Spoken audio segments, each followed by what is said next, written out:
رب تأييدا اللهم يا رب تمكينا اللهم آمنا في أوطاننا وأصلح أئمتنا وولاة أمورنا واجعل ولايتنا في من خافك يا دار تنفيص وكفر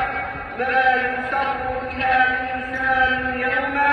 إلا ساء وتكبر يا دار تنفيص وكفر لا يسر بها الإنسان يوما إلا ساء وتكبر المستضعفين من المسلمين في فلسطين اللهم أنجي المستضعفين من المسلمين في فلسطين اللهم آمن خوفهم